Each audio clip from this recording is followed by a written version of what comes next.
we did, we just double checked all of our measurements. We're on the center corrugation. So this is a high, this is a low. We're made sure that, you know, this front pad the Promasters come with, it's kind of stamped into the metal. Make sure you're on the center. Make sure you got 2 to the side and 2 to the side. There's 5 of them here.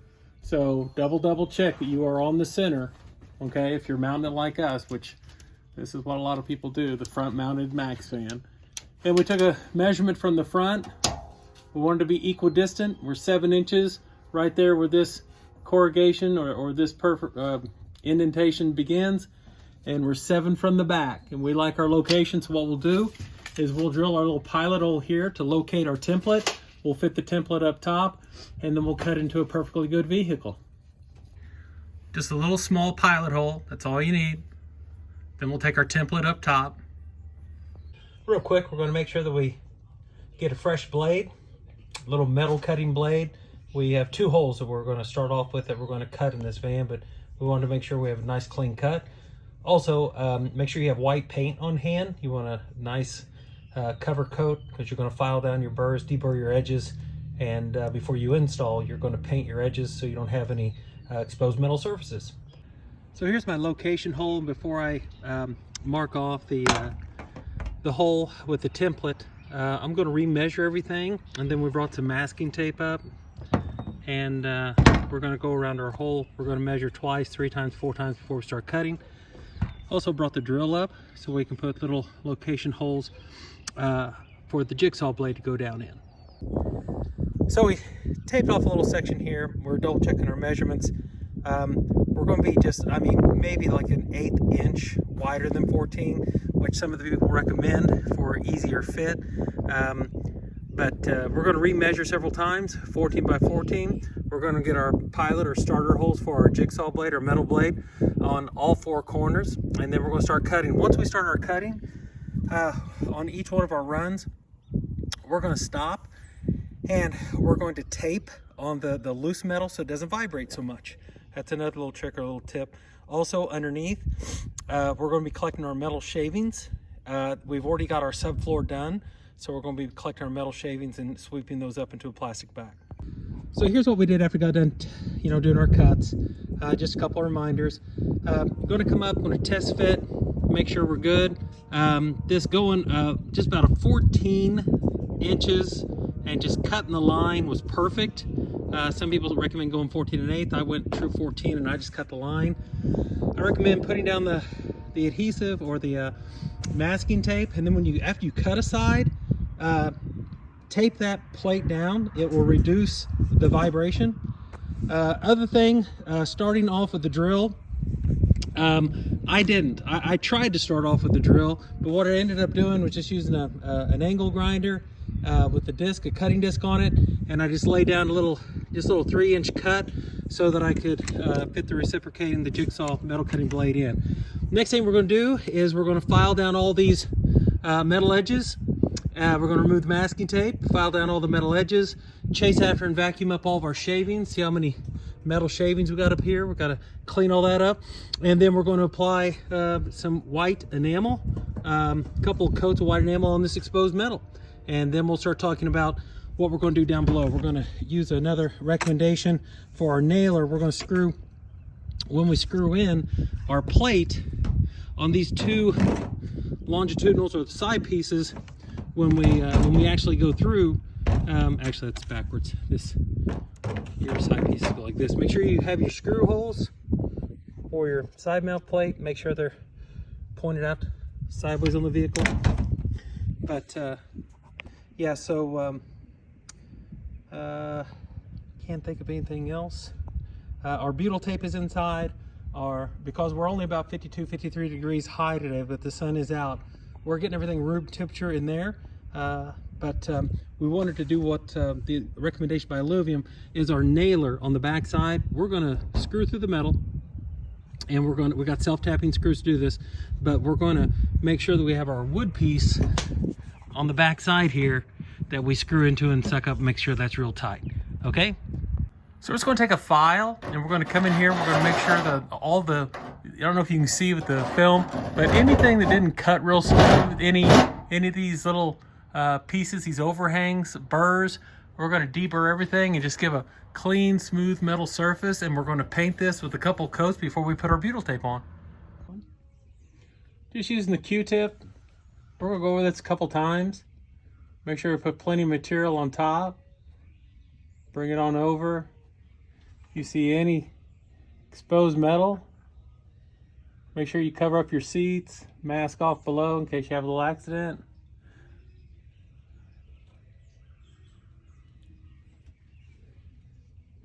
But yeah, we'll let this dry and then we'll do our butyl tape. So before we do the mounting flange and we come through on top, what we're going to do here is so it'll help the mounting flange to come down and really grab on that butyl tape. But we also need nailers eventually. So what we did, we cut a couple of 14s here.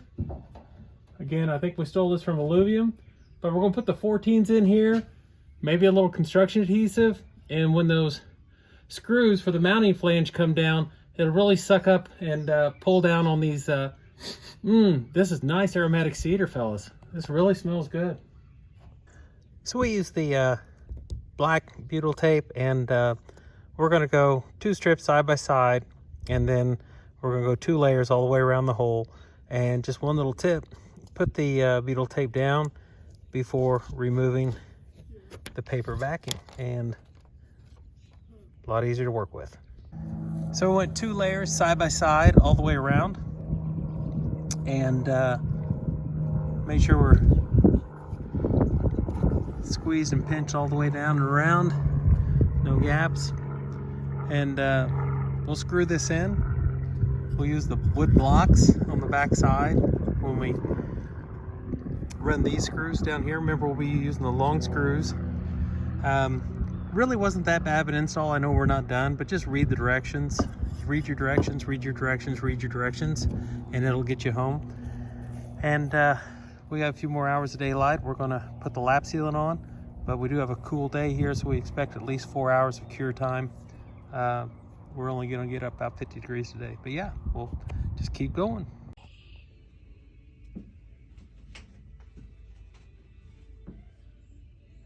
Ouch.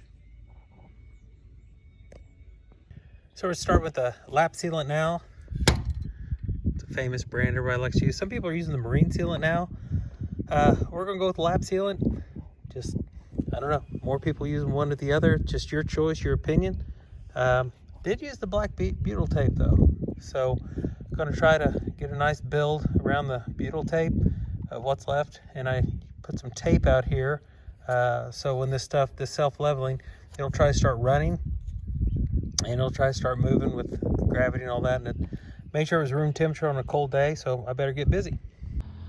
So here we go with the lap sealant. I don't know, did I put enough on? I don't know, fellas. Comment. What do you think? I really went, I don't know. I put it on thick. It's like cake frosting. I was just having fun up here. I think I got all the critical stuff. And it's doing its self-leveling thing right now as we speak. So I think I'm gonna try to delicately fit the fan on. Call it a day. It's getting late. So there we are, we're installed. We went with this one. It is the manual, it's the non-remote. I think it's got the, I'll go over the features here in my next little video clip, but all in all, this isn't a 90-minute install. This literally took us, what, honey? How many? It's at least 2 hours, and just go slow and read the directions. But yeah, MaxxFan air install on a 136 Promaster, and we can begin our wiring inside. Hey, just the last thing. We got the 6200K, which is the 10-speed. It's manual, no remote control. If you're moving parts for us, that's what we wanted. The controls are up at the ceiling. It does have a thermostat that'll open and close once you set it. It does intake and exhaust. So some of your cheaper fans that we looked at, they would do exhaust only, but we wanted intake and exhaust. But that's not the, you know, as you go up, they're more expensive. But here's something really important, and a couple of you guys on YouTube have pointed this thing out. It's really, really important to note that when you're wiring this, the black wire identified with the tag showing positive. The black is positive when you wire these things up. be connected to the 12-volt source positive supply. So on these MaxxAir fans, the black wire identified with tag is the positive, okay? Sorry, I wasn't filming this, filming my hand, but that's critical. And keep your instructions, read your instructions, and yeah, that's a MaxxAir fan install. And I don't know if I can get up high enough there where you can see it. Oh yeah, yeah, that's nice. Anyway, thanks for paying attention and watching. We're going to do Unistrut solar panel next. That'll be tomorrow's project. We're going to start putting our Unistrut rails in for our solar panels. So we got a real wet, nasty day, and we're going to do what we can do inside. Painting Unistrut today. So the Unistrut comes with kind of a film or a coating on it. We're going to go ahead and strip that down. We've already hit it with the angle grinder and the sanding disc real good. Got down in the channels, and we're going to paint it with a rust inhibitive, you know, a Krylon, a good. This is a, what is this? I'm sorry, this is matte black. But yeah, we're going to hit it with some matte black paint here. Again, we're using the Unistrut for our mounting system for our solar panels. But can't get a lot done on a rainy day like today. It's raining cats and dogs, and we're just giving plenty of coats to the Unistrut.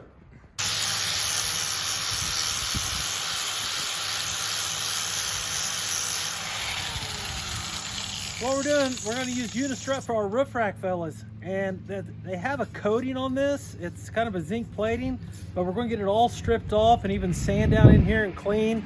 And yeah, wipe it down with lacquer thinner, and then try to get a couple coats of paint on it. This is actually the kit we went with. You buy these in sets, so you'll need 3 sets for a Promaster 136. We found these on eBay, and they're a little over 39 bucks for 2. Great way to start mounting your Unistrut rails. We liked the stainless steel. Hardware all fit good. Like I said, you're going to have to modify and kind of, you know, grind and tickle to make sure that these dimensions here, you'll actually get them to fit inside the Unistrut pieces. The blocks were good. They were actually shaped or molded on one side, kind of chamfered to fit the shape of the Promaster down in that channel. Everything was really solid and, you know, stainless. So yeah, hardware was all good. Like I said, you're going to need 3 sets of these. They're a little over 39 bucks a piece for the set. But once you get 6 of them, you're locked, loaded, ready to go. Paint your Unistrut. We're up there, you know, all in for 150, 160 bucks, and we just got to buy our crossover pieces to mount our panels. So I really looked at all the other kits and all the other ways that people mount. I like this one, and not trying to run this guy, but give this guy some free advertising. But this was the guy who we ordered off of eBay. So, you know, I want to give this guy some business. So here's what we got going today. We had some sunshine for a few minutes. We decided to put our Unistrut on. These are the 10-foot sections. We ground them down to get the factory coating off, and then we applied like 4 or 5 coats of paint, and then we'll do touch up. We went ahead and got a little expensive here.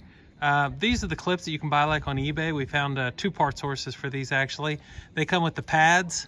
It's not really a plastic. It's kind of a polymer. I don't know how I describe it, but you can really tighten down. This is like the sturdiest but anyway, our crossover pieces, we'll fab those next, and we're going to try to put 2 Rich Solar 200-watt panels going that direction, side to side.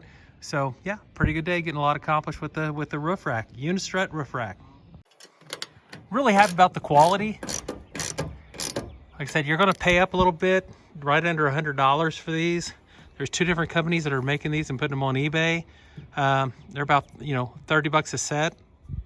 Stainless steel. Remember, we stripped down all the factory coating on our Unistrut.